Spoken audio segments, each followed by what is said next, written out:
ፍሪ ከሆንክ ትችላለህ። ካልሆነ ቢኒያው ቀጥል። እንደዚህ እያልን እያወራን ሀሳብ ስጡበት። እሺ ሼር ያለውኝ 5 ሚኒትስ እያለ ነው ዳጌሽ። እሺ ደጉ ማይኩ ነው ቢኒ የሚዩት አድርግለት። የማ የዳጊ ኦፍ ነው ለኔ ጋር ኦፍ ነው። ኦኬ እንግዲህ አሁን በቤተክርስቲያኒቱ የመጀመሪያ በታሪክ የመጀመሪያ ነው አንድ መጽሐፍ ተብሎ ተጀምሯል። ኤርሚያው ጥያቄ አለኝ። አባ ጊዮርጊስ ዘጋስጫ የጻፉት መጽሐፍ ማለት አንድ ግለሰብ ነው አይደል? አባ ጊዮርጊስ ዘጋስጫ ከሱ ኧረ ብራዘር አሁን በሙሉ አሁን በቅርብ የመጣንኝ አባ ጊዮርጊስ ዘጋስጫ መጽሐፍት ብሩኬም ገና ገዝቶ እዛ ደግሞ ያልመጡ አሉ ሌሎች እና አሁን እጄ ላይ የደረሰው በዚህ በባለፈው ሳምንት የደረሰው እዚህ ጋር አሉ። አሁን በነ ዶክተር ሮዳስ ታደሰ ሁሉ ጭምር ነው የተጻፉት። በነ ዲያቆን ዳንኤል ክብረት እዚህ ጋር ነበሩ። ለምሳሌ መዓዛ ቅዳሴ ንባብና ትርጓሜው መጋቤ ምስጢር አባ ህሩይ ኤርሚያስ ዶክተር በሳቸው ነው ምን የተባለው አንድምታው ማለት ነው። አዎ አንድምታው በሳቸው ነው። ጀርመን ሀገር ነው ያሉት። እንግዲህ ጀርመን ሀገር ያሉ ሰው ናቸው። መዓዛ ቅዳሴውን አንድምታውን ትርጓሜ እሳቸው ናቸው የሰሩት። ያው 200 ብር የኢትዮጵያ ብር ይሸጣል ይሄ መጽሐፍ። ኦኬ ከዛስ ውዳሴ መስቀል የሳቸው ነው። እንዲያዶ ነው የአባ ጊዮርጊስ ዘጋስጫ ነው ውዳሴ መስቀል።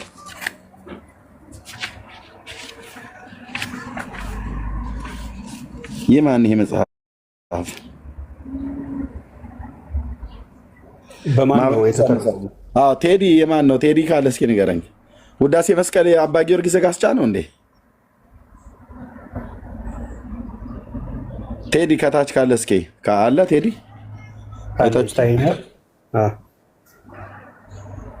ቆይ የጻፈልህ ሊሆን ይችላል ከሰማ። አዎ ብሏል። አዎ እሺ። የአባ ጊዮርጊስ ዘጋስጫ እሺ። ተርጓሚ መምህር መዝገቡ ስብሐት፣ አሳታሚና አካፋፋይ በኢትዮጵያ ኦርቶዶክስ ቤተክርስቲያን ሰንበት ትምህርት ቤቶች ማደረጃና መምሪያ ማህበረ ቅዱሳን 2008።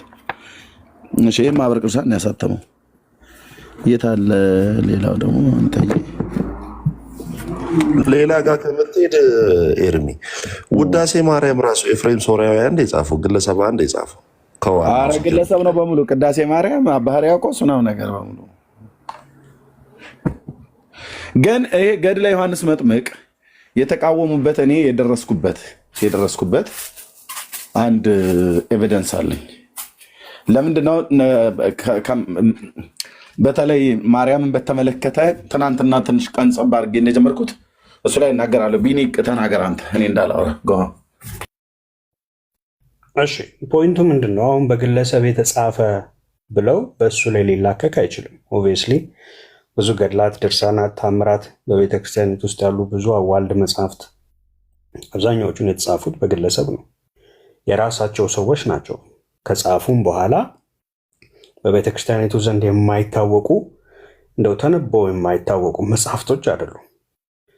እያንዳንዱ የሚያምንበትን ነው የሚጽፈው። እንደሚያምኑበት ደግሞ የሚያሳውቀው በአውደ ምሕረት ላይ የሚሰብኳቸው የነሱ አገልጋዮች በጣም በድፍረት የሚናገሯቸው ብዙ ነገሮች ምንም በቃ እዚህ ገድላት ውስጥ ተጽፈው የተገኙት ናቸው። ለምሳሌ ይኸው አንድ በቅርብ ቀን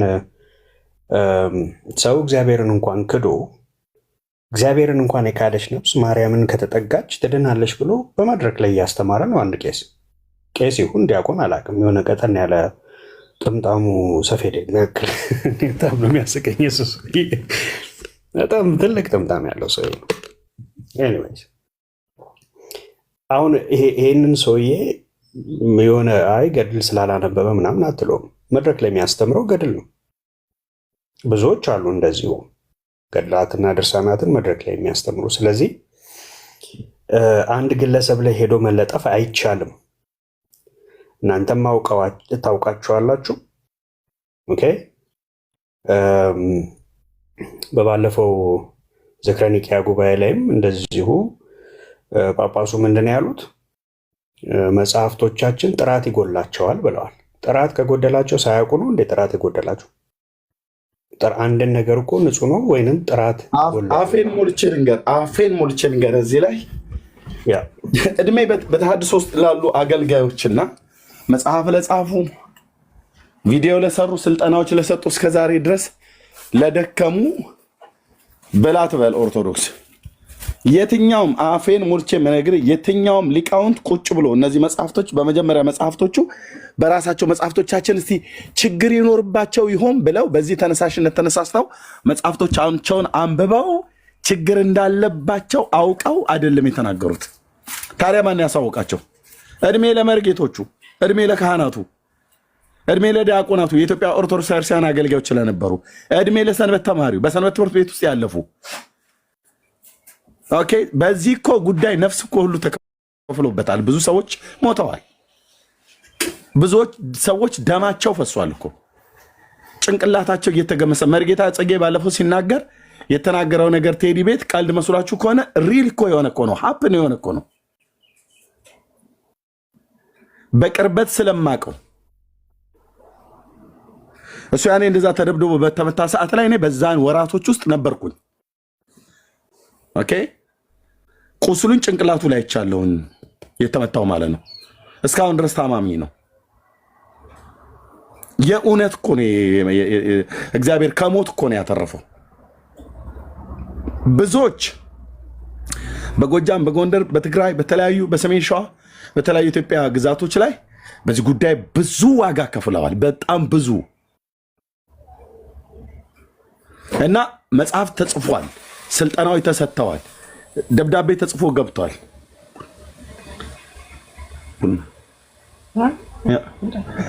እና ስልጠናዎች ተሰጥተዋል እና እና አንዳቸውም አንብበው ሳይሆን ሲነገር ሰምተው ከዛ ሲነገር ግን መጽሐፍ ላይ ሲያገኙት ሄደው እያረጋገጡ ቼክ እያረጉ አይደል? አዎ ቴንክ ዩ። ጽጌን ዲያቆን ማነው ስዩም ያሚ የሚባለው ሰውን ያሳተመው ማነው ያሳከመው የእውነት ቃል ሚኒስትሪ የሚባል ታውቁት እንደሆነ ልደታ አካባቢ ነበር ይመስለኛል ያኔ። አሁን በየቦታው ላይ ያላቸው ቅዱስ ገብርኤል ሆስፒታል ነበር አይደል? ቴዲ የተኛው?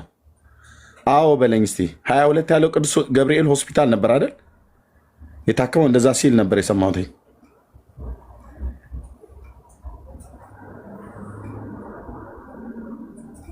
እንደዛ ነው አይደል? ባልሳሳት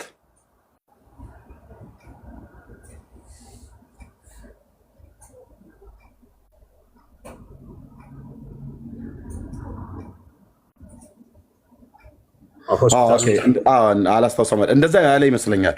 ባልሳሳት እንደዛ ያለ ይመስለኛል።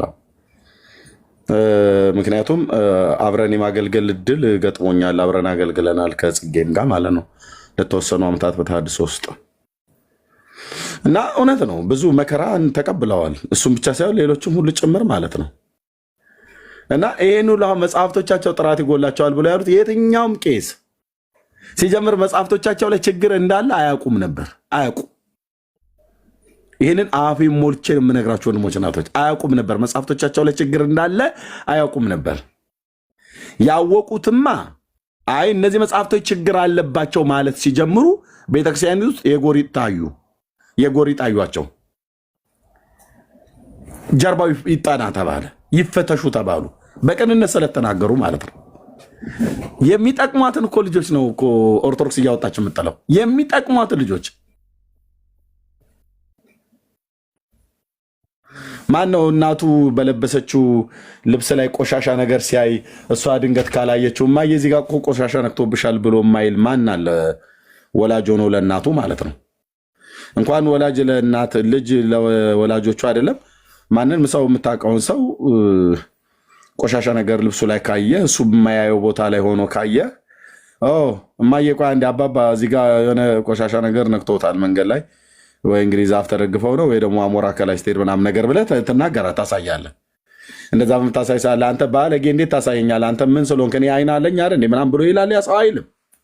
አይምሮውን ያጣ ሰው ካልሆነ በስተቀር አይልም። ቴንኪው ነው ብሎ የሚለው። ቴንኪው አላየሁትም ነበር። ይገርምሃል፣ ከቤት ስወጣ በደንብ መስቶት አይቼ ሁሉ ነበር የወጣሁት። መንገድ ላይ ነው ማለት ነው የገጠመኝ። ወይ ሰዎች አጣብቀውብኝ ነው፣ ወይ ከዛፍ ላይ ወድቆብኝ ነው፣ ወፍ ኮስታብኝ ነው፣ ወይም አለባበሴ ላይ መጀመሪያ ያላየሁትም ብሎ ሊልና ሊያስተካክል ሊያርም ነው የሚገባው እንጂ ክርክር አይገጥምም። እንዴት ታሳየኛለህ? አንተ ምን አይነት ባለጌ ሰው ነህ ግን ተብሎ ይባላል? አይባልም። ነጠላዎት ላይ ቆሻሻ ነገር ተጣብቆበታል ተብሎ ሲባል እንዴት ምን አይነት ወላጅ ነው ግን ያሳደገ? አንተ የፈለገ ብታይ ቆሻሻን ቆሻሻ ነው ብለህ እንዴት ትናገራለህ? ዝም አትልም? ምን አገባ? አፍክን መያዝ አለብህ ይላሉ። እንደዛ አይነት እናቶች እንደዛ ይላሉ።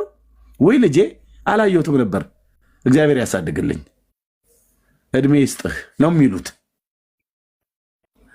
ስተቴን ሲነግረኝ ሰውየው ማንም ይሁን ማንም ስተቴን ሲነግረኝ ወይ ትክክል አለመሆኔ ሲነግረኝ ቴንኪው ነው ማለት ያለብኝ እንጂ ስተትህን የነገረህን ሰው ታባረዋለህ እንዴ? በትክክል ስተትህን ቻሌንጅ ያደረገህን ሰው ማለት ነው። አናባርም። በጊዜው ቢያምህን በቃ ይመምህ፣ ይመመኝ። የምን መወራጨት ነው እንዴ?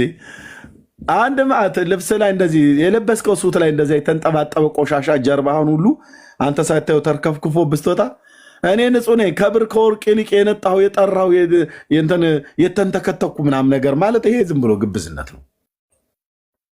ዓለም ሁሉ የሚያየው ቆሻሻ ጀርባ ላይ ተለጥፎ እኔ እኮ ንጹህ ነኝ ስወርድ ስዋርድ የመጣሁት ብለህ አትልም።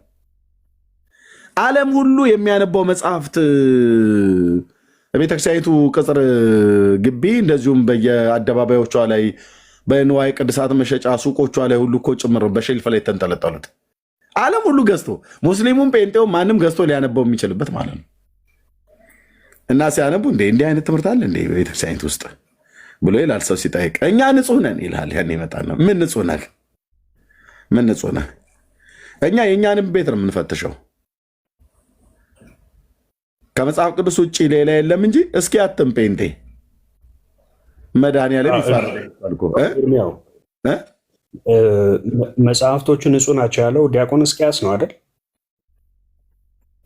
አይ ዲያቆን እስቅያስ ሳይሆን ያኛው ሊቀ ማነው የጉባኤ ቤተ መምህር ነው ቴዲ የላከልኝ ሰውዬ። ንጹህ ምንጮች ናቸው ያለው። ንጹህ ምንጮች ናቸው ያለው ቴዲ ቴሌግራም ላይ ላከልኝ። ስሙን እዚህ ማየት እንችላለን። እሱ ሰው ንጹህ ምንጮች ናቸው ያለው ሰው የቤተክርስቲያኒቱ አገልጋይ ነው። መጋቢ ምንጮች ናቸው ብለው ማን ነው? መጋቢ አዲስ። መጋቢ አዲስ። ቴንኪው ዳጊ። ንጹህ ምንጮች ናቸው ያሉ እንደነ መጋቢ አዲስ ገድላትን ካልተቀበላችሁ ኦርቶዶክስ አይደላችሁም ያሉ ደግሞ እንደነ መምህር ዘበነ ዶክተር መምህር ዘበነ እንደነሱ ደግሞ ትልልቅ የሚባሉ አገልጋዮች አሉ። አሁን እነኚህ አገልጋዮች ንጹህ ምንጮች ናቸው ብለው ከነኚህ ምንጮች ሲያጠጡ የቆዩ አገልጋይ ሁሉ አሁን ቤተክርስቲያኒቱ መጽሐፉን ስታስወግደው ኮምፕሊትሊ ያስወገደችው። እንግዲህ ምንም እርምት ምናምን አይደለም። ይሄ መጽሐፍ ተብሎ ሙሉ መጽሐፉን የተወገደው ስታስወግደው እስከዛሬ ንጹህ ምንጮች ናቸው እያሉ ሲያጠጧቸው የነበሩት ምን ሆነ? ድፍርስ ምንጭ፣ ቆሻሻ ምንጭ። ስለዚህ ሲጠጣ የነበረው ህዝቤ ይህንን ጠጥቶም ደግሞ የሞተው ህዝቤ ተበላ። 42 ዓመት ሙሉ ሲጠጣ ነበረ። 42 ዓመት ሙሉ ሲጠጣ ነው። ስለዚህ አሁን ሌሎች ደግሞ በብዛት የሚቆጠሩ ደግሞ አሸን የሆኑ ደግሞ እንደዚሁ ድፍረስ ምንጮች አሉ። ዛሬም እየተጠጡ ያሉ ኦኬ፣ ዛሬ ድረስ ሰዎች እየጠጧቸው ያሉ መዓት አሸን መጽሐፎች አሉ፣ ድፍርስ ምንጮች። ዛሬም ድረስ ንጹህ ምንጮች እያልክ እየቀዳ የምታጠጣበት ብዙ መጽሐፍቶች አሉ። ስለዚህ ኦርቶዶክሳውያን ይሄንን ብቻ ጠይቁ። ኦኬ፣ እስከ ዛሬ 42 ዓመት ሙሉ ስጠጣ የነበረው ገድለ ዮሐንስ መጥምቅ ይሄ መጽሐፍ ዛሬ ላይ ንጹህ ምንጭ አይደለም ተብሎ ከተወገደ ሙሉ መጽሐፉ ከዚህ በኋላ ያሉቱ አብዛኛዎቹን በቃ እንደ አሸን የበዙቱ ደግሞ ገድል፣ ደርሳን፣ ታምር እነኚህ ሁሉ መጽሐፍቶች ምንድን ናቸው? ንጹህ ምንጭ ስለመሆናቸውስ ወይንም ስላለመሆናቸው ምን ማረጋገጫ አለ? ኦርቶዶክሳዊ የለህም።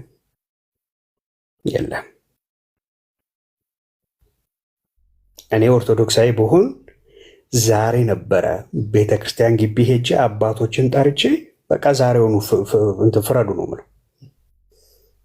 42 ዓመት ሙሉ ስታጠጡኝ የነበረው ይሄ መጽሐፍ ዛሬ ተነስታችሁ ንጹህ ምንጭ አይደለም ይሄ መጽሐፉ ታገዷል ብላችኋል። 42 ሙሉ ምን ይሰራ ነበረ ይሄ መጽሐፍ? ከዚህ አሁንስ ያሉቱ ደግሞ መጽሐፍቶች ከዚህ በኋላ ለምንድን ነው የምታትሙልን? ለምንድን ነው የምትሸጡልን? እኔ ኦርቶዶክሳዊ ብሆን በእውነት ዛሬ በቃ ይሄ ያሳብደኝ ነበር። እሄዳለሁ፣ ቀጥሩ ድረስ እሄዳለሁ። አባት የተባሉት ውጡ ነው የምለው። እንደ የሰው ህይወት አይደለም ወይ? የስንት ሰው እናትና አባት ይህንን አምኖ አልሞተም ወይ? የስንት ሰው እናትና አባት ይህንን አንብቦ አሜን ብሎ አምኖ አልሞተም ወይ? በቃ እሺ፣ አንድ ተብሏል። ከዚህ በኋላ ደግሞ እንቀጥላለን። 2 3 እያለን ስንት ደግሞ ምንጮች እንደሚወገዱ እናያለን። አላስረዝም ነገር የመጣችሁ ወንጌል አማኞች የጌታ ጸጋ እንኳን ይዛላችሁ። ኦኬ ደቂ እሺ፣ ባጭሩ ምንድነው መሰለህ ለወትሮ እንግዲህ ያው የሆነ ችግር ሲገኝ ወይ በካቶሊክ ወይ በፈረደበት ወንጌል አማኝ ነበር የሚሳበበው። መጽሐፉን አስገብተውብን ነው፣ ራሳቸው አሳትመው ነው፣ በራሳቸው ማተሚያ ቤት አትመው ነው ምናምን የሚሉ ሪዝኖች ነበሩ። ሌላው ሪዝን ደግሞ ምንድነው ነጋዴ አስገብቶብን ነው የሚል ነገር ነበር። አሁን የአሁኑን ችግር ውስጥ የገጠመው በዚህ ለቲክቶኩ ፖለቲከኛ በማይመች ሁኔታ ቤተክርስቲያኒቷ የወሰነች ውሳኔ ምንድነው? መጽሐፉን ማስወገድ ብቻ ሳይሆን መጽሐፉን ያዘጋጀውን ሰው ጠርታ አላቅህም፣ አንተ እኮ ነጋዴ ነህ፣ አንተ እኮ ቤተክርስቲያኔ በአገልጋይም በመመነትም አታቀህም የምትለው ሰው አይደለም። ጠርታ ለሚቀጥለው በለ እንደዚህ እንዳታረግ ተብሎ እንዲመከር የሚባል የሚታወቅ የቤተክርስቲያኒቷ ሰው ነው። የሆነ ራንደም ሰው አይደለም። በከሌ ላይ ሊያላክኩት የሚችለው አይደለም። በነጋዴ ላይ፣ በጴንጤ ላይ፣ በካቶሊክ ላይ ሊያሳብቡት እንዳይችሉ አድርገው ነው ቆንጆ ውሳኔ ወሰኑት። አሁን እዚህ ፖለቲከኛ የቲክቶክ ፖለቲከኛ ተነስቶ አንድ የሆነ ሰው አስገብቶ ነው ልትሉት የምትችሉ ሰው አይደለም። ነገም ቀጥል መጽሐፍ ትችላለህ፣ ግን ነገ ለወደፊቱ ግን ይታረመል መሰል ነገር ስትጽፍ አስተካክል ይባል ተጠርቶ ብለዋል። ያው ከፈለጋችሁ መግለጫው ላይ እኔ ፔጅ ላይም ተለጥፏል። ተወገደ የሚል ርዕስ ሰጥቼዋለሁ፣ ገብታችሁ ይዩት። የጻፈው ሰውዬ ነጋዴ አይደለም ማለት ነው። አያችሁ፣ ቤተክርስቲያኒቷን እያረዳት መመኖቹን እየመረዘ ያለው ሰው የሆነ የማይታወቅ ነጋዴ፣ የሆነ ጴንጤ፣ የሆነ ካቶሊክ አይደለም ማለት ነው። በማንም ላይ ማሳበብ አትችሉም። እናውቀዋለን፣ ሰውየውን ይምጣ፣ ይጠራ፣ ይመከር ነው የተባለው። አናቅህም፣ አንተ የጻፍከው መጽሐፍ አያገባንም አይደለም የተባለው። እና መጽሐፉን ሲያስወግዱ የሰውየውንም ማንነት ክሊር ማን እንደሆነ በደንብ ገልጸው በሚቀጥለው እርምጃ ምን መሆን እንዳለበት እንዲመከር እንዲገሰጽ ብለዋል። ስለዚህ ምን ብለህ አሁን እኮ ዛሬ ቤት ያልከፈቱት ለምንድን ነው? ማንም ሰው ከፍቶ ሊያደባብሰው የማይችለው የነጋዴ መጽሐፍቶችማ ገና ይወጣሉ ብለህ በነጋዴ ልታሳበብ የማትችለው ጴንጤ ያስገባብን መጽሐፍማ ነገም ገና ይወገዳል እንዳትሉ አድርገው ነው ውሳኔ የሰጡት። ኖ ነጋዴ አይደለም የኛው ሰው ነው ብለው ወደ ቢሮ የሚጠራ አድራሻ ያለው ማንነቱ ስሙ የሚታወቅ የቤተ ክርስቲያኒቷ ሰው ነው። ምን ታረጋለህ? አሁን ቤት ከፍተህ እንዳታወራ አድርገው ነው ያምታቱብህ። ምን ስርዋጽማ አለ እኮ። እኛ እኮ ድሮም እኮ ስርዋጽ የለም አላልንም እኮ። የገቡ ስህተቶች እኮ ሊኖሩ ይችላሉ፣ ይታረማሉ። ቤተክርስቲያኒቷማ እንደምታረም እኮ ኖ እርማት አይደለም ይወገድ ነው የተባለው። ፔጅ እንትን ላይ ያለው ሐሳብ የታይፒንግ ኤረር አለበት፣ ሐሳብ ስህተት አለበት፣ ትንሽ የስርዋጽ ገብቶበታል፣ ይታረም አይደለም ቤተክርስቲያኒቷ ያሉት። ግራ የሚያጋባ አይነት ውሳኔ ነው የወሰኑብህ። ለቲክቶክ እንዳይመች አድርገው ነው የወሰኑት። የመሬቷ ለቲክቶኩ የማይመች ውሳኔ ነው የወሰነችው። በስርዋጽ እንዳትገባ እንዳለ አውጥተው ጣሉብህ። ምን አይነት መከራ ውስጥ እኮ እንደገባችሁ እኮ። እኔ አሁን በጣም የተጠባበቅኩ ነበር። አንድም ቤት የሚከፍት ጠፋ። ባለውለታችን ደምረው ብትሉ ሌሎቹም ቢሆኑ ሁሉም ቤታቸው መክፈት አቆሙ። ምን ብለው ይክፈቱ? ግራ የገባ ነገር ሆነ። በዚህ በኩል የመጣው ምስክር ሁሉ እንዴ ኤርሚያስማ ልክ ነው ዲያቆን ነበር። አይ ሰውየውማ ምን አበበ ጉልላት አረ የሚባል ሰው አለ፣ አበበ ጉልላት ነኝ አልሞትኩም እያሉ ፕሮፋይል ኔማቸውን የለወጡ ሜም የሰሩ አራኔ ያለው እያሉ ሲቀልዱ የነበሩ ሁሉ የት ይገኙ ዛሬ? በሁሉ ረገድ ጭር ጸጥ አለ። ጸጥ የሆነ ማስተባበያ የማትሰጡበት አይነት ውሳኔ ቤተክርስቲያኒቷ የወሰነችው። አረ ቲክቶከሮችን ደግሞ አንገት እንዳያስደፋ ቆይ ትንሽ እንደዚህ አይነት ክፍተት ልተውላቸው ፖለቲካ መስራት የሚችሉበት እንኳ ብለው አራሩ። አያችሁ አለ ማለት ነው። ክፍተት አለ በቲክቶኩና በመሬቱ መካከል አለመግባባት አለ። ቅንጅት እንደሌለ የምታዩት ይሄን ነው። እነዚህ ለሆዳቸው ለገንዘባቸው ለስማቸው የሚሰሩ ቤተክርስቲያኒቷ የማታውቃቸው በእርግጥ በራሳቸው አንደበት ብለዋል። እነ ልደተ ቃል ካህናቱም አያውቁንም፣ ቤተክርስቲያንም ሲኖዶስም አታውቀንም። ቢያውቁን እንኳ መናፍቅ ነው የሚሉን። ግቡና ይሁት ወደ ታች ጋር ቪዲዮ ገለጥ ስታረጉ ቤተክርስቲያን መናፍቅ ነው የምትለን ብሎ የሱ ስዕል ያለበት የራሱ ቪዲዮ አለ፣ ለጥፌላችኋለሁ። ለገንዘብ ነው የሚሰሩት ትለናለች ቤተክርስቲያን። አዎ ለእናንተ በሚመች መልኩ አይደለም ውሳኔም ስትወስን የወሰነችው። አረ ልጆቼ በኋላ ምን ይገጥማቸዋል? ስርዋጽማ ይስተካከለኛ ይስተካከልም አለን እንዴ ብለው እንኳን ቤት እንዳይከፍቱ አርጋ ምንም ስርዋጽ አይደለም ሙሉ መጽሐፍ ወደዛ ይወገድ ብላለች። ነገም ይቀጥላል እና በጣም እናዝናለን። ጨርታችሁ ገብቶናል። ጸጥ ረጭ ያላችሁት በደንበር ውለታና በቤተ ክርስቲያናችሁ ምርጥ ውሳኔ ስለሆነ ነው። ቴንኪው። ቀጥሉ። እሺ እኔ አንድ ነገር ተናግሬ እድል ከሰጣችሁ ወደ ቸርች ለመውጣ ቴንኪ ሶ ማች። በመጀመሪያ ደረጃ ገድል ምን ማለት ነው ወዳጆቼ? በጣም ቀለል አድርጋችሁ እንዳታዩት። ገድል ምን ማለት እንደሆነ በደንብ ልናውቅና ልናጤነው የሚገባ ጉዳይ ነው። ዳጊዬም፣ ቢኒዬም፣ ኤርሚዬም ተባረኩ፣ ጆዬም ተባረክ ሀሳብ የሰጣችሁና ገድል አሁን ባን ተደረገ ሲባል ቀላል ነገር እንዳይመስላችሁ። የመጀመሪያው አንድ ቤተክርስቲያን ሲመሰረት በኦርቶዶክስ ቤተክርስቲያን ሲመሰረት ለምሳሌ ሚካኤል ከተባለ የሚካኤል 12 ከሆነ ከተአምረ ሚካኤል እና ከድርሳነ ሚካኤል ተወስዶ ነው ያ ቤተክርስቲያን የሚተከለው። ስለዚህ የመጀመሪያው ቤተክርስቲያን መመስረቻ ነው ገድል። ቀላል እንዳይመስላችሁ ቤተክርስቲያን መመስረቻ ነው። ይሄ ሁሉ የምታዩት አሸን ሁሉ ቤተክርስቲያን አርሴማ 6፣ ጊዮርጊስ 23፣ እስጢፋኖስ 17፣ 19 ገብርኤል፣ 21 ማርያም፣ 16 ኪዳነ ምሕረት 1 እየተባለ በብዙ ሁኔታ ይቅርታ ቆንምነት እንግዳ ገብቷል እንዳናስቀምጠው አውራውና ወይታች አለ። አይ ቲንክ ሃኖን ሴቱን ወንድ አይዶን ነው ከይቅርታ ጋር እንግዳ ይመስለኛል። አውራውና ከዛኛ እንቀጥላለን። እንግዳ ተቀምጠን እንዳናወራው ይሄማል። ጣይቀው። እሺ ሃኖን ሰላም ሰላም፣ እንዴት ናችሁ? እግዚአብሔር ይመስገን። ከየት ቤተ እምነት ነው? ኦርቶዶክስ ነኝ። ኦኬ። ይሄንን ገድል ታውቀው ነበረ? ገድለ ዮሐንስ መጥምቅ? ይሄን አውቀዋለሁ። ኦኬ። በዚህ ገድል ውስጥ የነበሩትን ተአምራት ሰምተህ ታውቃለህ? አዎ አውቃቸዋለሁ። ለምሳሌ ገድሉ ከሚያዛቸው ነገሮች ውስጥ ፈጽመህ የምታውቀው ነገር አለ? ኦር ሜይ ቢ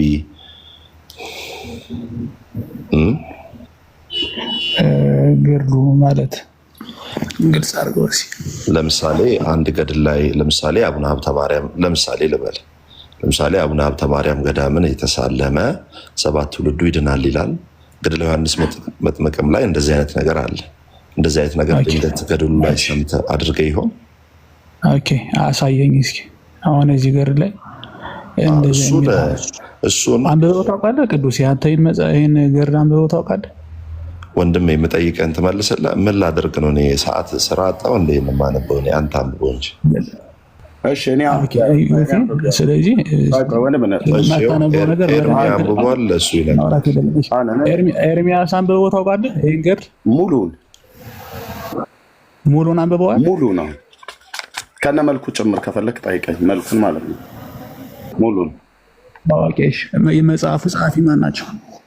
ኦኬ የመጽሐፉ ጸሐፊ ሊቀ ጉባኤ ታረቀኝ ብርሃኑ። ቆይ ኤርሜ ቆይ አንተ አንብበው የለ ችግር የለም እንዳነበበ ሰው ጠይቆኛል። ወንድምነት ቆይ ራሱ እንዳነበበ አንተ አንብበኸዋል? ቆይ ተረጋጋ። በደንብ ነው ያነበብኩት። ልንገርህ በምን ምክንያት ነው የመጽሐፍ የተወገዘ? አንተ አንብበኸዋል ወይ መጀመሪያ? ቆይ ቢኒያም ከኤርሚዬ ጋር እያወራሁ ነው። ችግር የለውም። አሁን 3 ሰው ባንድ ነው ይከብዳል። በደንብ አንብቤዋለሁ ብራዘር። በደንብ አንብበኸዋል። መልካም እሺ ቀጥሎ። ኦኬ ቴንክ ዩ ወንድምነት ቅዱስዬ ያልከው ላይ የኔ ጥያቄ ተጠይቀኛለህ። ቆይ ተጠይቀኛለህ። እሺ ትጠይቀኛለህ። እሺ ቅዱስዬ አሁን ቅድም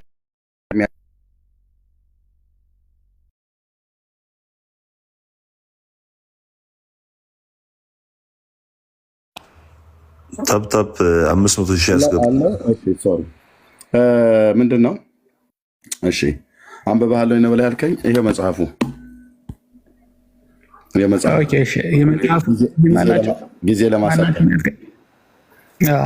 ጊዜ ለማሳጠር ቅድም የነገርኩ ማለት ነው።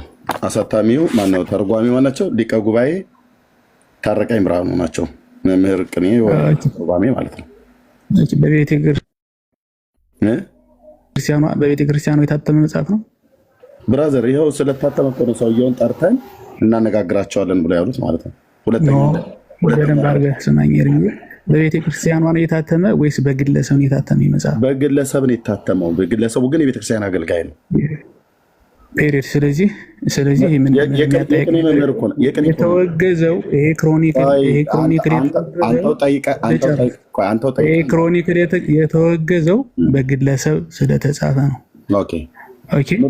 ነው እንጂ ገድለ ዮሐንስ ገድለ መጥምቀ መለኮት ቅዱስ ዮሐንስ አልተወገዘም አለ። አሁንም እንገለገልበታለን። ይሄ መጽሐፍ የተወገዘው ለምንድን ነው?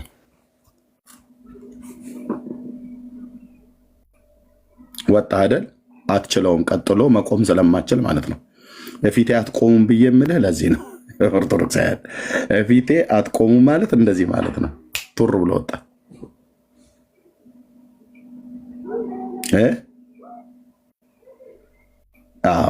ቅዱስ ሲያወራ አንብበዋል ብለህ ጠይቀው። እሺ እሱ አላነበበውም። እኔው ልቀርጥፌ በልቼዋለሁ ማለት ነው። ምን አይነት መከራ ውስጥ ነው ግን የገቡት? ኤርምዬ አስበዋል?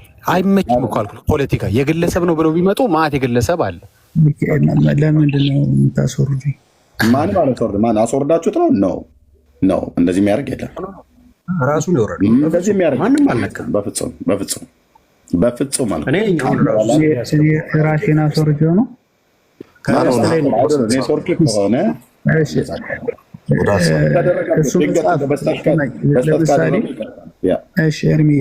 እሱ መጽሐፍ ለምሳሌ አንዱ ከተወገዘበት ወይም ደግሞ ባን ከተደረገበት መንገድ አንዱ ዮሐንስን መጥምቀ መለኮት ቅዱስ ዮሐንስን 10 ጊዜ እንደተወለደ ይናገራል። ለምሳሌ ነው። ሌሎችን ጠቅስ። ለምሳሌ ይሄ ብቻ ነው ያስወገዘው? ምንድን ነው ወገኖች? ለምን ወረደ?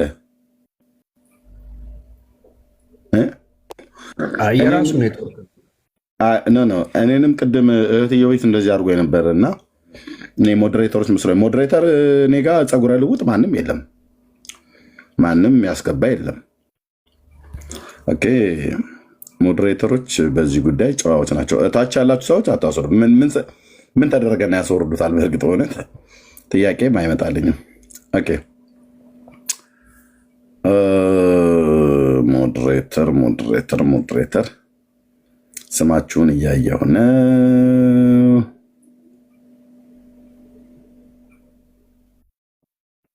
ኦኬ በሙሉ ማምናቸው ናቸው። በሙሉ ኤደን፣ ሃና፣ ብሩክ፣ ዮኒ ማኛ፣ ዜዶ፣ ጄሪ፣ ግርማ፣ አስናቀ፣ ቢኒ ለንደን፣ አልሚ፣ ቢኒያው ሳውዝ አፍሪካ፣ እንዳልክ፣ እትዬ ጸገነት፣ ሪታክ፣ ሱማይት፣ ሆሲ፣ ሰላም፣ ዶክተር ሻውል፣ ውቤ፣ ቤካ፣ እትዬ እብራይት፣ ብሩኬ፣ ዳኒ፣ ዳጊዬ ዘማሪ ማለት ማንም አያስወርድ። በሙሉ በ10 ጣት የሚፈርምላቸው ናቸው። ይህንን ያደርጉ። የአንተ ኔትወርክ ሊሆን ይችላል። ተመልሰህና ወንድሜ ኔትወርክ እንደዛ ሊሆን ይችላል። ተመልሰና ወይ ኔትወርክ ነው ወይ ድራማ እየሰራ ነው። ኤርሚያው አሁን ምንድን ነው ችግሩ መሰላል? በጣም ውርደት ስለተከናነቡ ገብተዋል። እያወራን አስወረዱን አይነት ነገር ኢምፕሬሽን ለመፍጠር ይገቡና 1-2 ምናምን ገና ወሬ ጀምረው ላጥ ብለው ይወጣሉ። ከዛ ያ ሀሳቡ ይበታተናል። ግን እኔ አሁን ሀሳቡን ጨርሰው የጀመርከውን ዮሐንስ ከዛ ቅዱስ እንትን በል ዮሐንስ 10 ጊዜ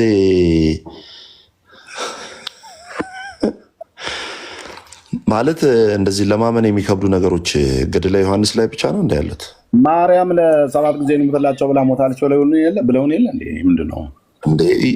ዘራ ብሩክ ላይስ መርቆሬዎስስ ላይ ኢየሱስ ክርስቶስ በየጊዜው አንድ ህፃን እየሆነ የሚመጣው አረቶ እሱ ብዙ ካነሳን እናነሳለን፣ ግን ለማመን የሚከብድ ነገር ስላለ ነው ይላል። መፈናፈኛ የለም። እውነትህን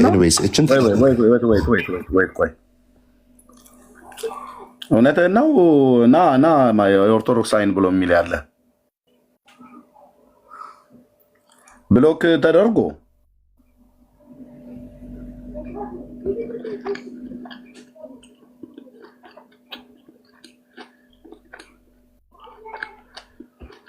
ይኸውልህ አሁን ኤርሚ ቀስቷን ትነካና ሴቲንግ ስትነካ ብሎክድ አካውንት ሚላል። ብሎክድ አካውንት ውስጥ ገብተህ ስታይ ማን ብሎክ እንዳደረገው ያሳያል። ከሞዴሬተር የለም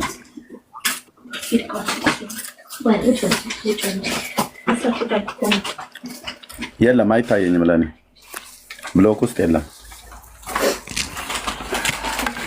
ኤርሚያው ድራማ እየሰሩ ነው። ብሎክ አልተደረገም። ማንም ብሎክ አያደርገውም። ምን አወራና ብሎክ ይደረጋል? ኧረ ፉገራ ነው። በቃ ወደ ርሱ እሺ። ኤኒዌይስ የጀመርኳትን ልጨርስና እኔ ወደ ቸርች ስለምወጣ። እሺ ኤርሚ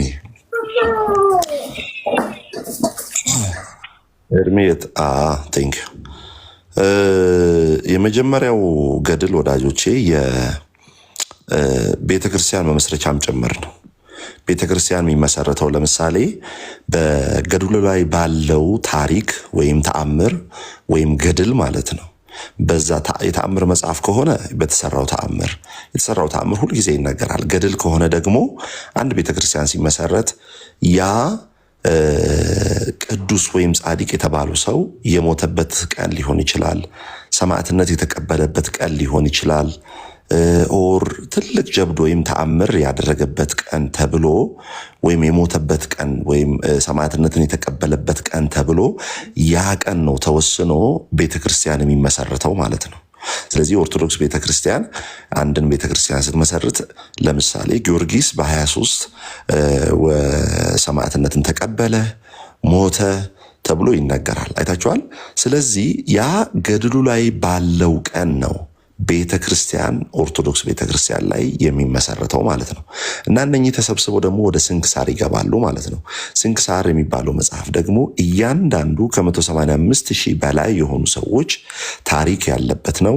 የሞቱበት ቀን፣ የሰሩት ተአምር፣ የተጋደሉት ገድል፣ የተቀበሉትን መከራና ሞት በደንብ አድርጎ የሚያስቀምጥ መጽሐፍ ነው። ያ መጽሐፍ ደግሞ ሁልጊዜ በጠዋት ማለዳ ከኪዳን መልስ የሚነበብ ነው ለሁሉም ክርስቲያን ማለት ነው። ስለዚህ አንድ ገድል ሲወገዝ ወይም አንድ ገድል ባን ሲደረግ ሲወገድ የቤተክርስቲያን የተመሰረተውን ቤተክርስቲያን በቤተክርስቲያኑም ላይ ደግሞ የተተነገሩ ትርክቶችም ሊሆኑ ይችላሉ፣ ገድሎችም ሊሆኑ ይችላሉ።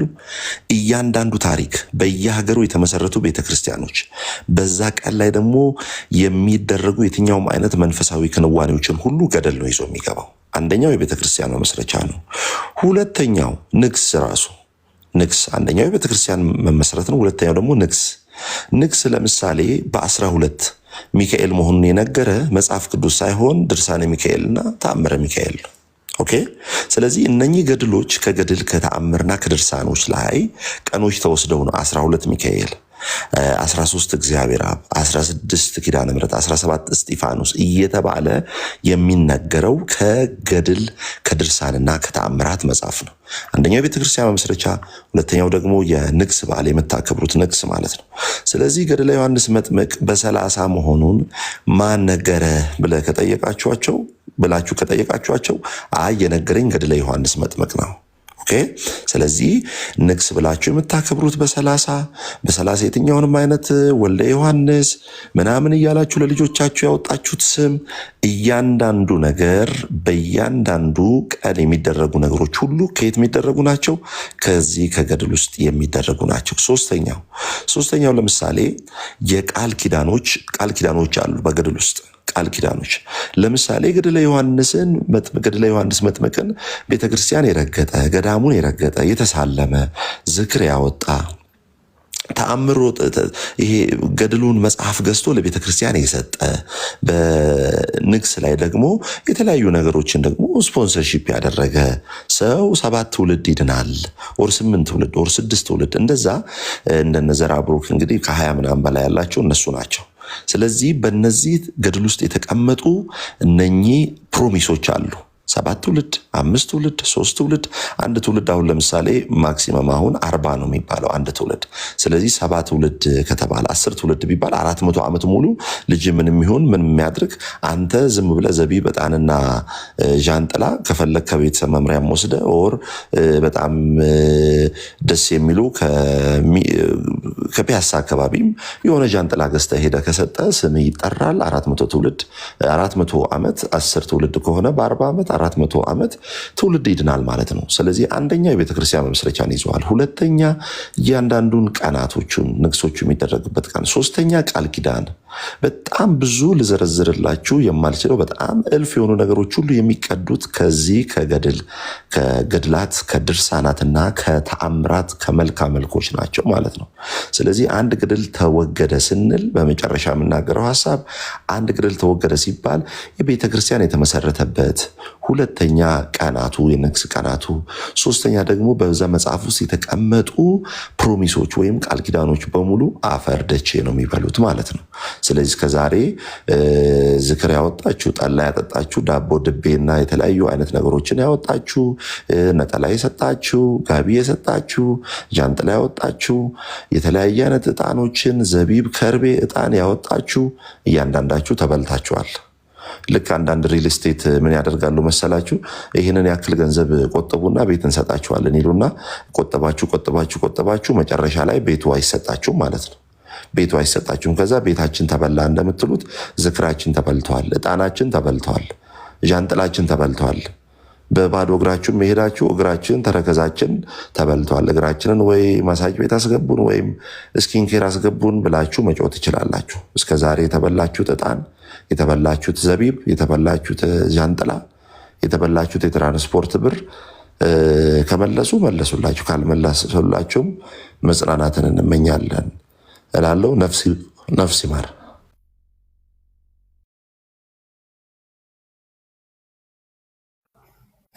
ነፍስ ይማር። ምንድነው ግን ከእድሜ ጋር በተገናኘሽ ቴንክ ሆን እምነት ሰጠሃለሁ።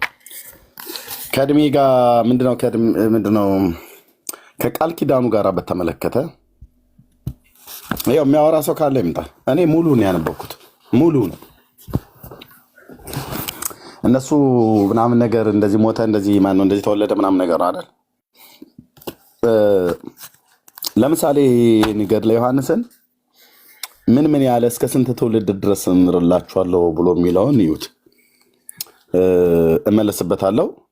ዘሩን እስከ 55 ትውልድ ድረስ እምረዋለሁ። ዘሩን እስከ 55 ትውልድ ድረስ እምርለታለሁ። ዘሩን ትውልዳቸውን እስከ 55 ድረስ እምርላቸዋለሁ። ዘሩን እስከ 55 ትውልድ ድረስ እምርለታለሁ። ኦኬ፣ እንደዚህ እያለ የሚናገረው መጽሐፍት ይኸው ከዚህ ከኋላ ጀምሮ ማለት ነው። እዚህም ጋር እንደዚህ ይላል። ለምሳሌ እንደዚህ አለ በዚህ ክፍል ላይ ጌታችን አምላካችን መድኃኒታችን ኢየሱስ ክርስቶስም ወዳጄ ዮሐንስ ሆይ የሰጠሁን ቃል ኪዳን ታምኖ በስምህ ተማጽኖ ቤተክርስቲያን በቤተክርስቲያን በበዓልህ ቀን የጸለየ ዝክርህን ያዘከረ በስም የለመነ ነፍሱ ከስጋ በተለየች ጊዜ ባህረ እሳትን አሻግረዋለሁ፣ መንግስተ ሰማያትን ከፍቼ መላእክትም ቢሆኑ ያላዩትን ደስታ ያለበትን እረፍት ያለበትን ቦታ ስፍራ አወርሰዋለሁ። የብርሃን ልብስንም አለብሰዋለሁ፣ የብርሃንም ዘውድም አቀናጀዋለሁ። ዘሩንም እስከ 55 ትውልድ ድረስ እምርለታለሁ ይላል። እንግዲህ ከዚህ ጀምሮ ዘሩን እስከ 55 ትውልድ ድረስ እምርለታለሁ ብሎ የሚለው እንደዚህ ተጽፏል። ብራስር የአንዳንዶቹ 27 ነው፣ የአንዳንዶቹ 55። አሁን የዮሐንስ 55 ነው። ይህንን መጽሐፍ ምን ያደረገ ለምሳሌ በቤተ ክርስቲያንህንም በስምህ ያነጸውን ቤተክርስቲያን ይሰራለትም ማለት ነው። ከዚያስ በቤተ ክርስቲያንህ የተቀበረውን፣ ከዚያስ ከሩቅም ከቅርብም ወደ ቤተ ክርስቲያንህ የመጡትን ወደ ዮሐንስ ቤተክርስቲያን ሄደው ማለት ነው። ወደዛ ወደ ሰባራ ባቡር አካባቢ እዛ ስታልፍ ሁሉ ታክሲ ዛጋ እንይዞ አልነበረ? በቃ እዛ ጋ ቆም ያለ ቤተክርስቲያኑ ጋር የመጣ ነው የተባለው። ማንም 52 ትውልድ ማለት ነው። መጽሐፈ ገድልህ የጻፈ ያጻፈ የሰማ ያነበበ የተረጎመ ያስተረጎመ የተሳለመውን ሁሉ እኔ ስሙን በሕይወት መጽሐፍ እጽፋለሁ፣ ዘሩንም እስከ 55 ትውልድ ድረስ እምራለሁ ይላል። እንዴት እናድርግ ወገኖቼ? ማንበብ አልነበረብኝም። ካነበብኩ ደግሞ መናገር አለብኝ።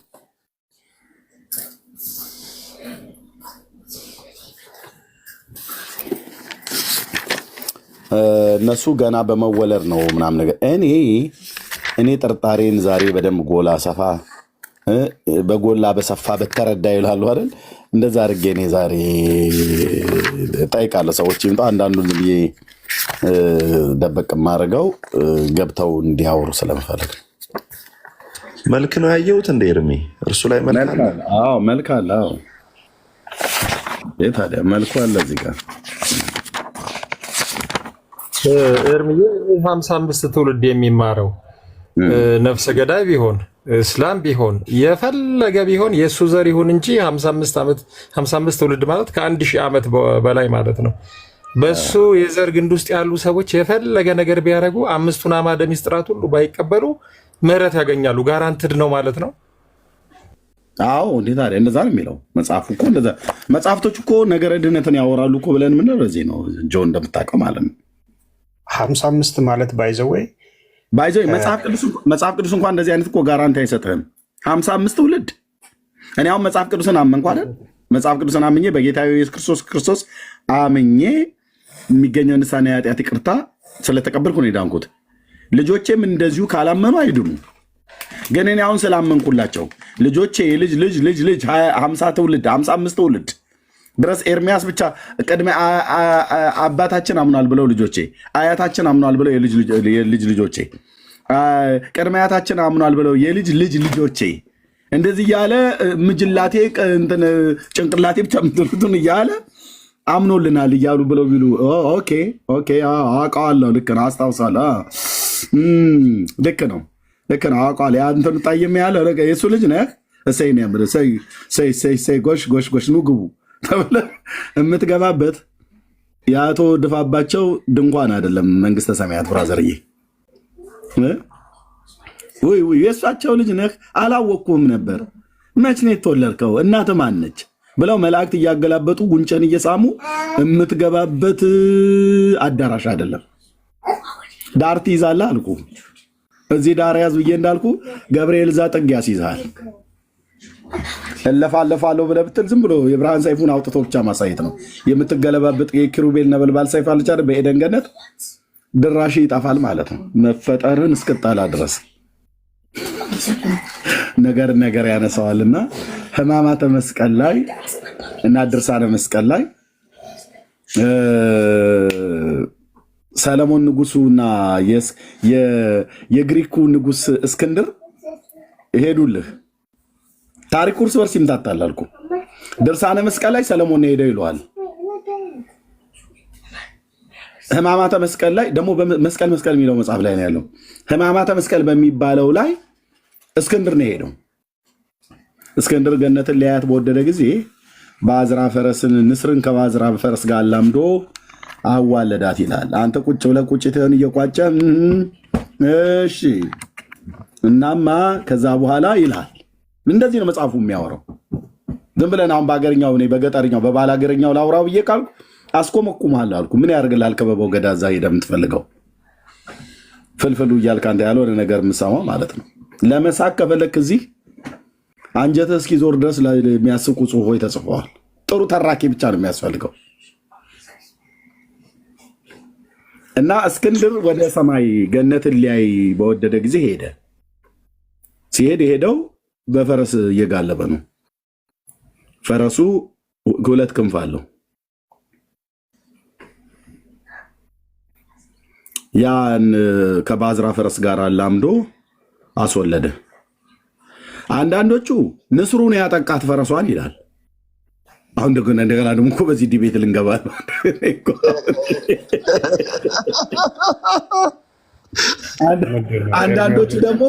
አንዳንዶቹ ደግሞ የለም በአዝራዋን ፈረስ ሲያስጠቃት ከፊት ለፊቷ አሞራ እያሳያት ነበር። አስጠቃት ማለት አልገባኝም። ኤርሚያው ልጅ ነው። ፈረሱ እኮ ስጋ ነበር የሚበላው ታውቃለህ። ከመጠቃት የተነሳ እሱ ሲብላቸው አይበላም። እኔ ወደ ማጥቃቱ ላይ ነው። ምንም ሊገባኝ አልቻለው። ሳይንሱ መንፈሳዊው ሊገባኝ አልቻለም። አስጠቃት እኔ ግን አልገባኝም። ማለት ተደበደበች። የፈረስን ጥቃት እንቃወማለን እኛ። የፈረስ ጥቃት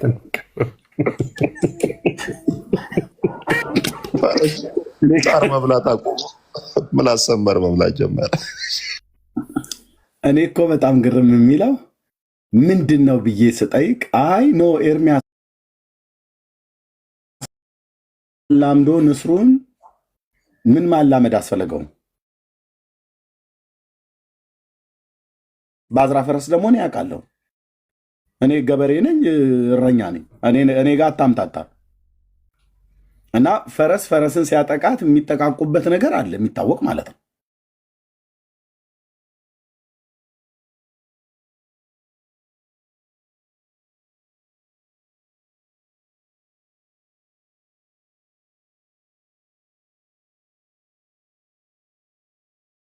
ብሎ ይላል። ኖ ንስሩ አይደለም ያጠቃት አሉ። እና በአዝራዋን ፈረስ ሌላኛው ወንዱ ፈረስ ሲያጠቃት ከፊት ለፊቷ ንስር እያየች ነበረ ወንዱ ፈረስ ያጠቃት አሉ።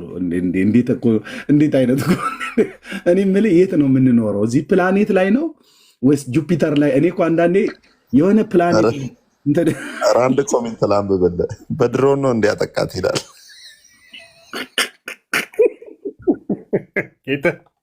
ትክክለኛ ኮሜንት።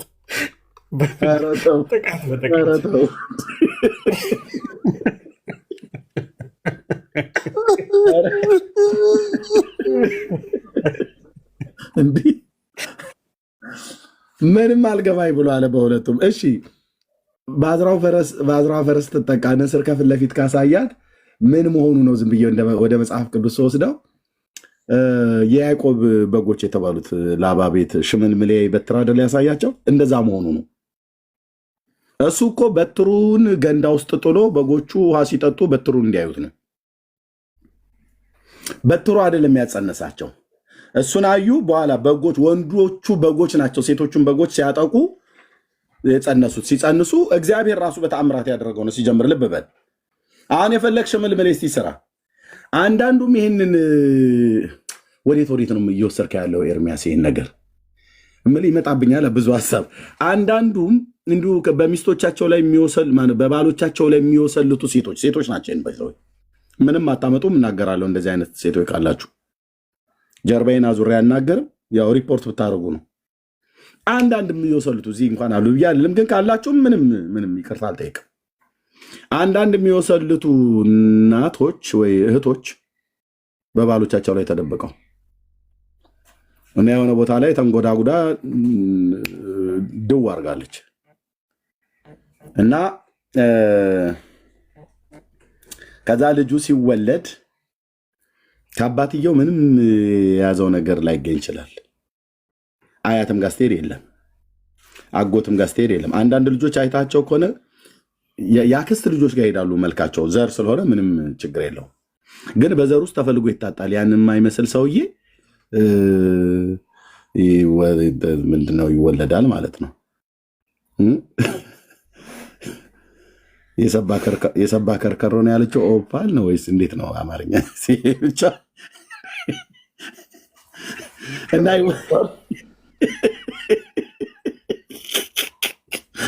እና ይወለዳል።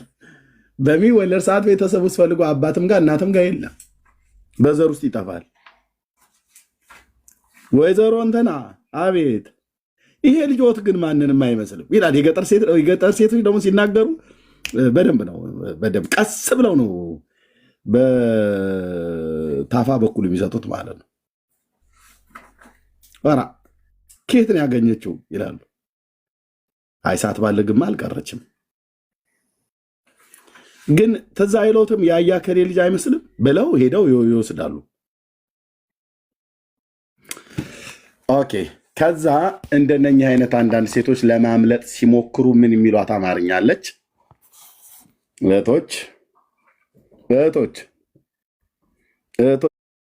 ማለት እህቶች ማለት ነው። እንደዚህ አይነት ካሉ ከዛ ምን የሚል ወሬ ያመጡ ኢትዮጵያውያን እህቶች፣ ያው እናቶችም አጠቃላይ እህቶች ተብሎ ስለሚጠሩ አይ ሴት በምታረግዝ ጊዜ አሉ በምታረግ ጊዜ የሆነ ቆንጅዬ ወንድ ካይች ልክ እሱ ነው አስመስላ ትወልዳል ይችላል። እታለም አታምታችም ስልሽ እውነቴን ነው የምልሽ። እንዴት ሆኖ ነው አንቺ የሆነ አንድ ባለጤማም ወንድ መንገድ ላይ ስላየሽ እንዴት ኮፒ ሆኖ በማህፀንሽ የተጸነሰው እንዴት እሱ ሊመስል ይችላል? በምንኛ አንድምታ ትርጓሜ ነው የተረጎማችሁት? የኢትዮጵያ እኔ እኮ ጦርነት በሌላ የማውጀው አይደል? ምንም አታመጡ። እንዴት ሆኖ ነው የሆነ አንድ ጢማም ወንድ መንገድ ላይ አግኝተሽ ከእሱ ጋር ካልተኛሽ በስተቀር ጸበል ጸዲቅ ካልተቀማመሳችሁ በስተቀር እንዴት ሆኖ ነው ሊጸነስ የሚችለው? አይ በባለፈው ሲሄድ ወደ ገበያ መንገድ ላይ ያየሁት እና ከዛ የተጸነሰው ልጅ እሱን ኮፒ ሆነ። በየትኛው በመንፈሳዊ ነው በሳይንስ ነው? ተሰምቻለሁ። ከቃሉ ጋር ናችሁ።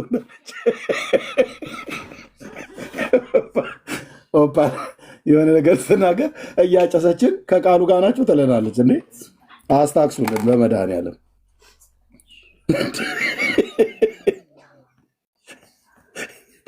እሺ በምንኛ ስሌት ነው መንገድ ላይ ያገኛችሁትን ወንድ የሚመስል ልጅ ሊወለድ የሚችለው?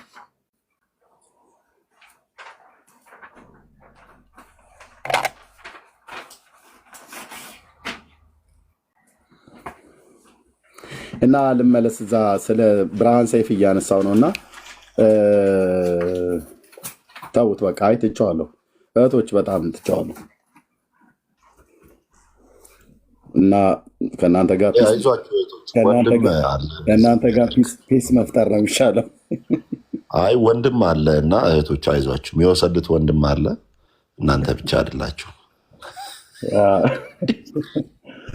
እና ይሄ ባነው እስክንድር እዛ ገነትን ሊያይ በወደደ ጊዜ የብርሃን ሰይፉን ሲያሳየው ይላል። ይኸው መጽሐፉ ስሬ ነው ያለው ሕማማተ መስቀል ላይ የብርሃን ሰይፉን ሲያሳየው ደንግጦ ማነህ አንተ ብሎ ሲለው እኔ የገነቱ ጠባቂ ሱራፌ ነኝ ብሎ አለው። ከዛ አባቶቼ ተጠምደው በምንድን ነው? ቆይ ለምን አላነበውም? እሑድ ነው አይደል? የትም አትሄዱም። ታላቁ ፊልም ምናምን ነገር የለም። ምን ነበር? አንድ ደግሞ ህብረት ትርኢት ነው የሚባለው፣ እሱም ቀርቷል አይደል? ምንድን ነው አሁን ያለው?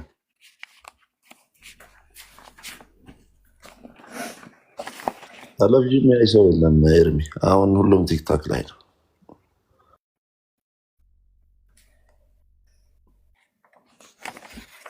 በአንድ የጠብቁኝ ወገን። በቃ ኤርሚ የኔ ቸርች እየወጣ ነው። ጸጋ ይብዛላችሁ። ቴንክ ዩ። እሺ ተባረክ ብሩክ።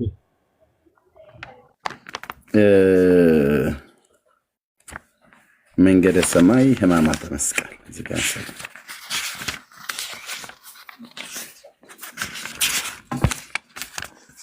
አልገባኝ እንኳን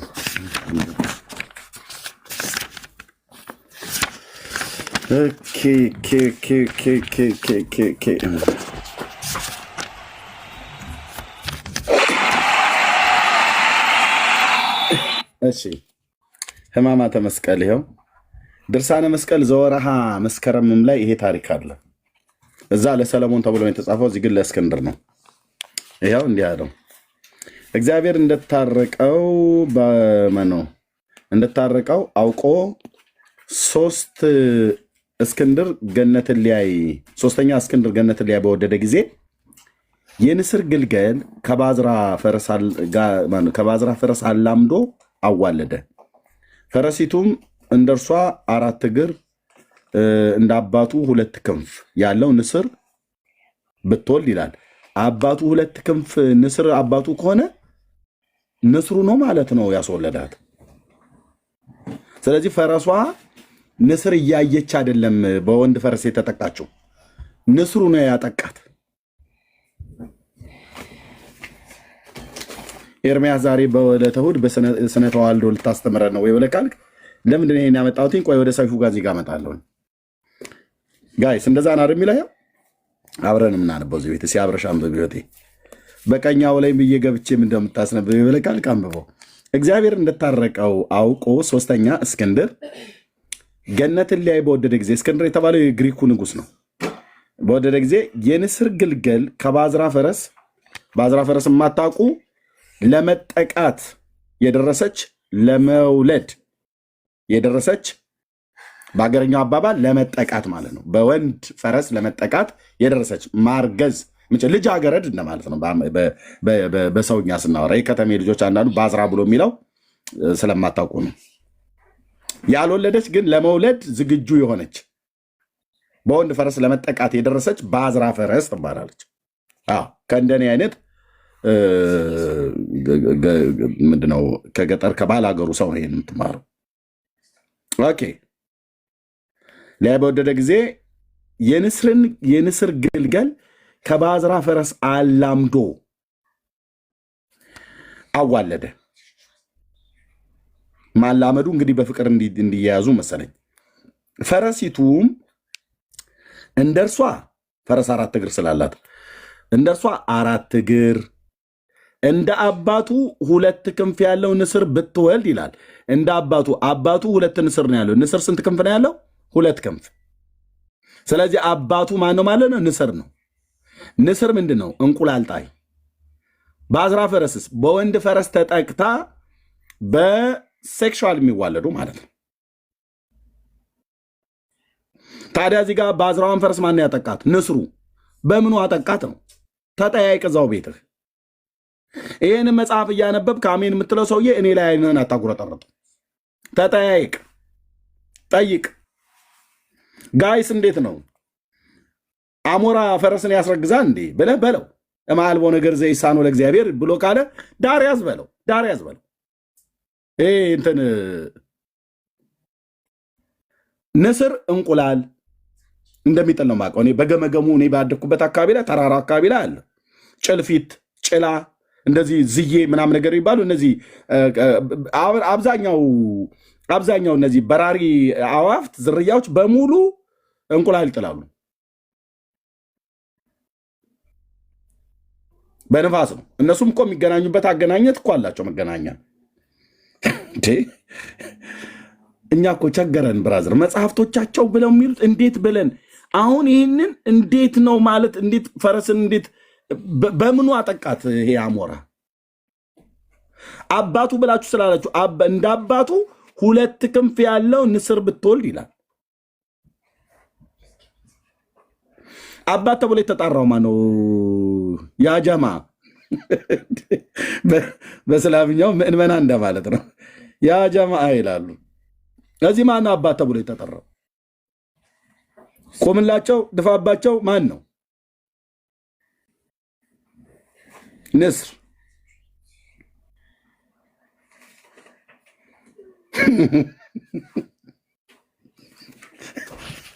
ዶክተር ይሄንን እስኪ አጥሩት። እኔ ጠይቆ ምንም ሊገባኝ አልቻለም። ወይ ብዙ መጽሐፍ ስለማነብ ቢሆን አልተሳሳትኩም አይደል? ሳነበው አይ አማርኛው ግልጽ ነው፣ ትርጓሜው ነው የቸገረን እንጂ አማርኛው ተወያዩበት እስኪ። እኔ እኮ ምንም አንዳንዱ በፍጹም ተወያይ ነው ኤርሚያው። ለእኛም እኮ ሚስጥር እኮ ነው።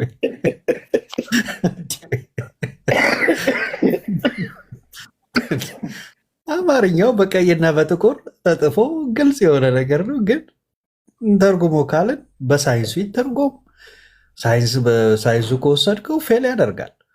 በመንፈሳዊ ከወሰድከው ደግሞ መቼስ ይሄንን እግዚአብሔራዊ ነው ልትለኝ አትችልም። ከፍጥረት ዓለም ውጭ ነው። ከእግዚአብሔር ስርዓት ፍጥረት ዓለም ስርዓት ውጭ ነው።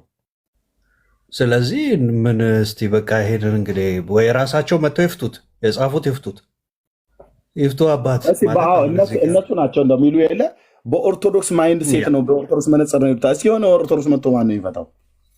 ይሄ ከተፈታ ብዙ ነገር ይፈታል።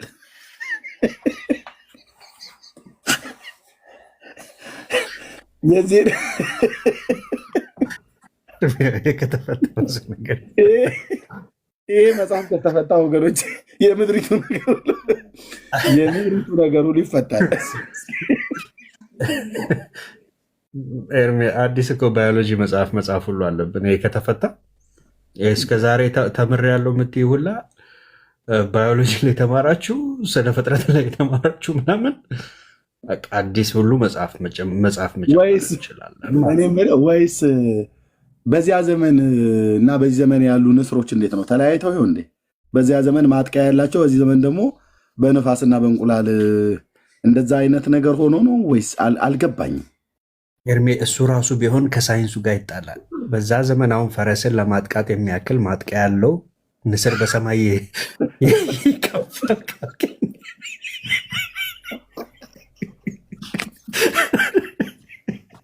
ሰማይ ላይ ይበራል ካልከኝ ከመሬት ስበት ጋር በቃ ትልቅ ሰው ውስጥ ገብተናል።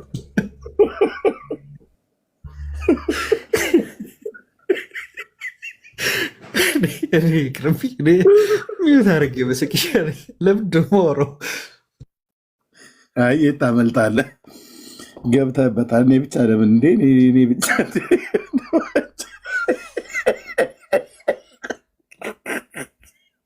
ይህ ስንጠይቃት ኦርቶዶክስ ሚስጥር ነው ትላለች። ሚስጥር ነው ስላሴዎች ሚስጥሮቹን ይግለጥ የማረ ነው ይሳለን ብሎ ይዘጋባል። ምንም ሳይነግረህ አይ ህዝቤ የጠየቀው ጥያቄ ሳይመልስልህ ለመስቀል ለማሳለም ቄሱ ይማረ ነው ይሳለ ነው ይቀበነ ብሎ ይላል እና እንደዚሁ ጥያቄ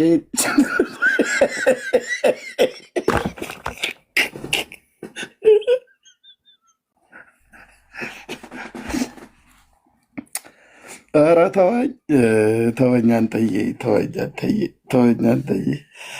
ለምንድን ነው እዚህ ውስጥ ያስገባችሁ? አሁን እዚህ ሰነ ተዋልዶ እኔ አስተማሪ የሆንኩበት ምክንያት ነው። እኔ ግራ የገባኝ ለምንድን ነው የጨመራችሁኝ እዚህ ውስጥ? ምን እያወራ ነበር ቢኒ? አይ ነገሩ ምንድን ነው?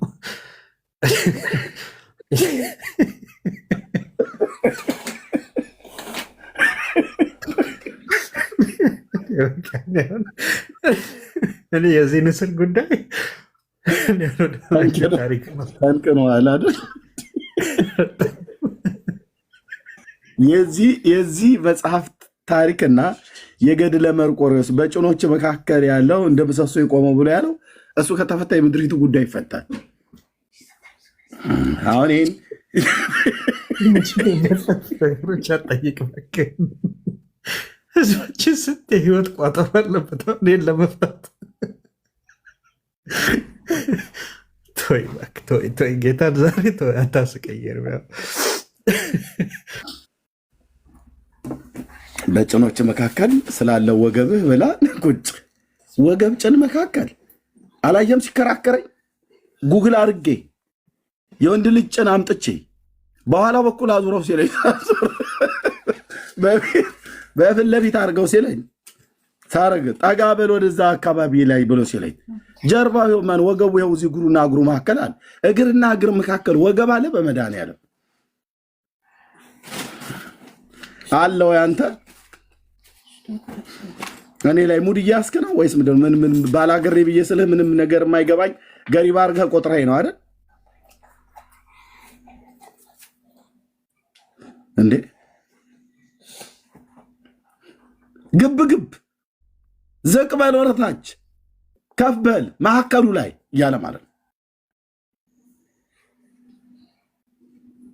እኔ ግን የዛን ቀን እኔ እንደውም አንተ ራሱ እያሳቀኝ ነበር።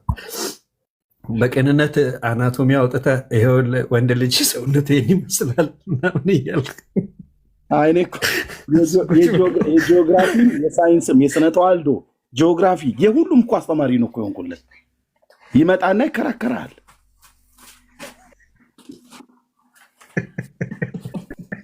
እሺ ቤቱን ምራው። እኔ ይብቃኝ። በቃ ዛሬ እኔም ይማረና ይሳለ ነብይ በዘጋው ይሻላል። ዛሬ ቸጋራ የሆነ ነገር የገጠመን።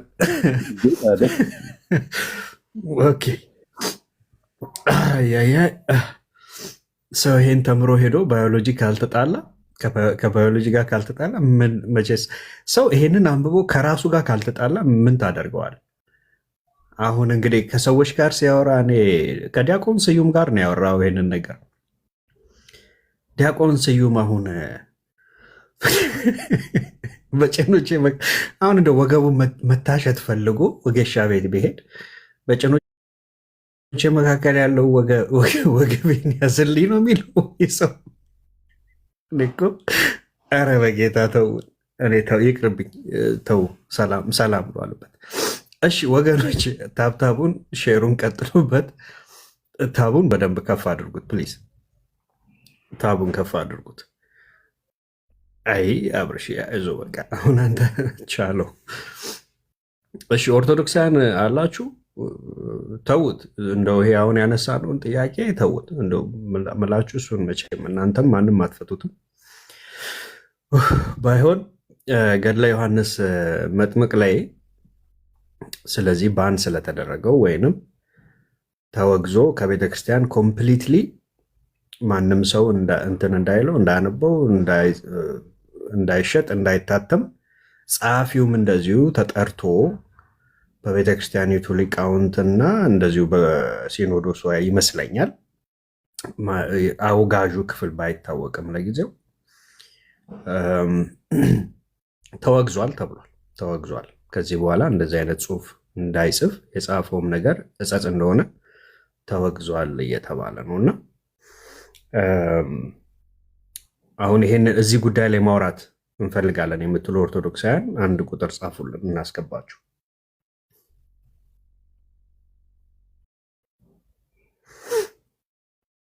አቤት ይላ ከስር የሚመልስም አለ። አርሴማ ድንግል ማርያም በድንግልና መውለዷ ከባዮሎጂ ጋር አይጋጭም። የአምላክ ስራ ከአእምሮ በላይ ነው። አዎ እናንተ ጋር ሁሉም እኮ እሺ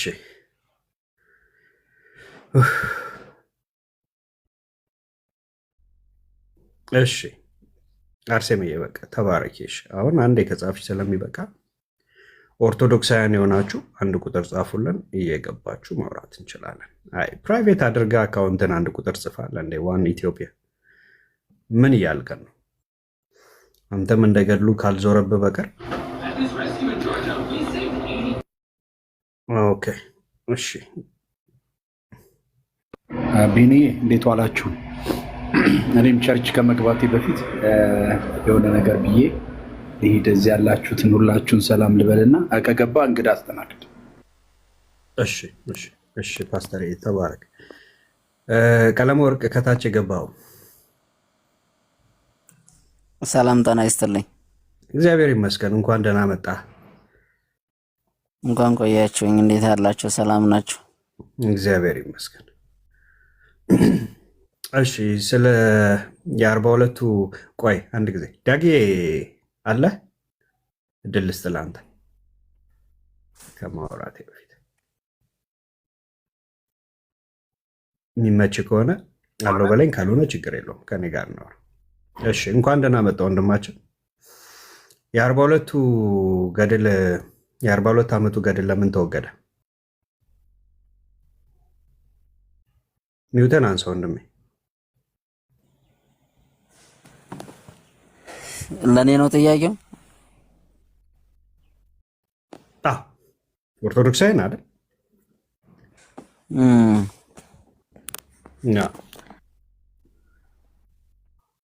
ጅምር እንተዋወቅ። እኔ በመሰረቱ ስላላወቅኩኝ እንተዋወቅና ምኑን እንተዋወቅ?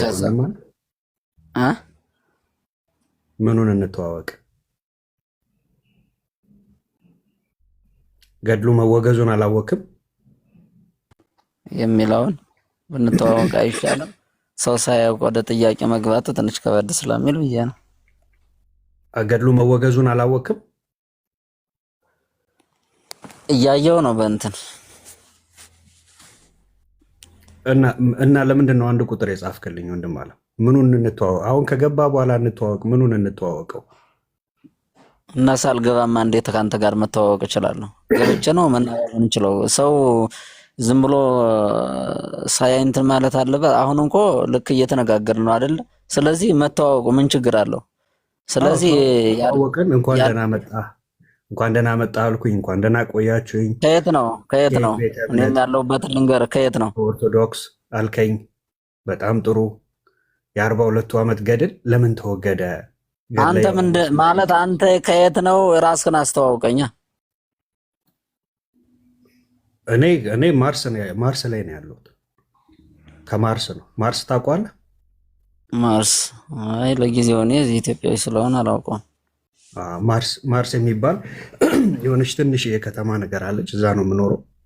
ምንድነው ሃይማኖት? ሃይማኖቴ ጴንጤ ነኝ ወንድም አለ። እንደዛ ከሆነ ልንጠይቅ አይገባንም። በመሰረቱ ተወሱን ይቅርብኝ። ቀልድ ነው የገባው ማነው ቢኒ? እሱ ሊቀልድና ሊያሾፍ ነው የገባው። አሰናብተውና እሱን ግሩም ሆሲ እና ቢኒ በታችም ያላችሁ ሁላችሁን ሰላም ላለው እግዚአብሔር የተመሰገነ ይሁን። የዚህ ቤት ትግል ይህ ነው። ከመጀመሪያው ጀምሮ እነዚህ ገድላቶች ላይ ሲወራ የነበረው ሲነገር የነበረው ሰው እውነትን አውቆ እውነትን ወደ ማወቅ እንዲደርስ ነው፣ ሌላ አይደለም እንጂ ይሄ መጽሐፍ እንደ አንድ ምሳሌ ነው። እኛ ግን የምናምነው ገና ሌሎቹም መወገድ አለባቸው። ምክንያቱም ከመጽሐፍ ቅዱስ ሐሳብ ከእግዚአብሔር ሐሳብ ከእግዚአብሔር መልእክት ተቃራኒ ስለሆኑ ሰውን ወደ ሲኦል እንጂ ወደ ሕይወት ስለማያደርሱ ሰውን ሰራተኛ ስራ በስራው የሚድን እንጂ በእምነት የሚድን የማያደርጉ ስለሆነ እነዚህ መወገድ አለባቸው የምንለው እንደዚህ መጽሐፍ እንደ ገድለ ዮሐንስ መጥምቅ ሁሉም መጽሐፎች ተገምግመው ታይተው እስኪወገዱ ድረስ የማይቆም ትግል ነው እዚህ ቤት ያለው። ዛሬ ደስ የሚል የድል ቀን ነው ለኛ። መጽሐፍ ቅዱስ ኤፌሶን የምትባል ከተማ ትናወጥ የነበረው እንደዚህ ባሉ መጽሐፍቶች በአስማተኛ በጠንቋይ የተጻፉ መጽሐፎች ከተማዋ ታምሳ ተውጣ በነበረበት ጊዜ ሐዋርያት ሥራ ምዕራፍ 19 ላይ ከቁጥር 17 ጀምሮ እናገኘዋለን። ሐሳቡን በኤፌሶን የሚኖሩ ሁሉ በአይሁድና በግሪክ ሰዎች ዘንድ የታወቀ ሆነ ይልና በሁላቸው ላይ ፍርሃት ወደቀባቸው፣ የጌታ ኢየሱስ ስም ተከበረ ካለ በኋላ አምነውም ከነበሩ እጅግ ሰዎች ያደረጉትን እየተናዘዙ እየተናገሩ ይመጡ ነበር። አስማተኞች ብዙ መጽሐፋቸውን ሰብስበው በሰው ሁሉ ፊት አቃጠሉት። ዋጋውን ቢታሰብ 50,000 ብር ሆኖ ተገኘ። ዛሬ ዋጋ የነበረው መጽሐፍ፣ በሰው ሁሉ ተቀባይነት የነበረው መጽሐፍ ዛሬ በሰው ሁሉ ፊት ተወጋጅ የሆነው ይህ መጽሐፍ እንደነዚህ ያሉ እልፍ ሺህ አሉ መወገድ ያለባቸው ነው ምንላችሁ። የምትሰሙን ኦርቶዶክሳውያን ወንጌል አማኞችም ይሄ ቤት ምን እያደረገን ይህ ነው የሚታገለው? እኛ ትግላችንና እምነታችን እስከሄድ ድረስ ነው ካላችሁን 66ቱ ላይ እስኪቆሙ ድረስ አይደለም ገድላት አይደለም ተጨማሪ 80 ምናምን ያሉትንም ሰርዘው 66ቱ ትክክለኛው ላይ እስኪቆሙ ድረስ እውነት የሆነውን የእግዚአብሔርን ሐሳብ ከእግዚአብሔር ሐሳብ ተቃራኒ የሆነውን ሁሉ እየተቃወምን መናገራችንን አናቆምም።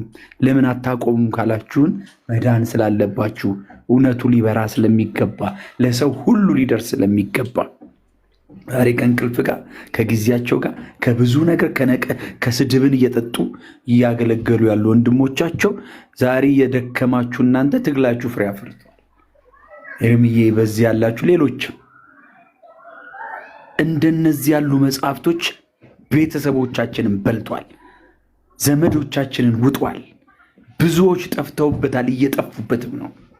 እንዲህ ያለውን ወደ ብርሃን ገልጠን አምጥተን የምናወራችሁ የምንነግራችሁ የሃይማኖት ጉዳይ ሆኖብን አይደለም። ሃይማኖት ግድ ብሎን አይደለም። እውነት ግን ግድ ትለናለች። እውነት ግን ልትበራ ይገባል። ለሰው ሁሉ ልትደርስ የምትገባ ልንድ ብርሃን አለ። ያ ብርሃን በእናንተ ቤት፣ በእናንተ ህይወት፣ በእናንተ ነገር እስኪበራ ድረስ እንታገላለን። ስለ ስማችን፣ ስለ ክብራችን፣ ስለ ምናችን ሳንጨነቅ የወደዳችሁትን ብትሰጡን፣ ያላችሁን ብትሉን፣ ብትሰድቡን፣ ብታዋርዱን ስለ እኛ አይደለም ትግሉ፣ ስለ እግዚአብሔር እውነት ነው ትግሉ። ስለዚህ ይሄ ገድል እንደተወገደው ሊወገዱ የሚገቡ አሉ። ዛሬ በምንም አትቀባቡት፣ በምንም አትሸፋፍኑት። ግለሰብ ጻፈውም አትበሉ። ግለሰብ ያልጻፈው ምን አለ? በመንፈስ ቅዱስ ተጻፈ የምትሉት ምን አለ? እውነት ከሆነስ ሲመሳከር እውነተኛ ምስክርነት ብርሃን አለበት ወይ? ክርስቶስ ኢየሱስ የእግዚአብሔር ልጅ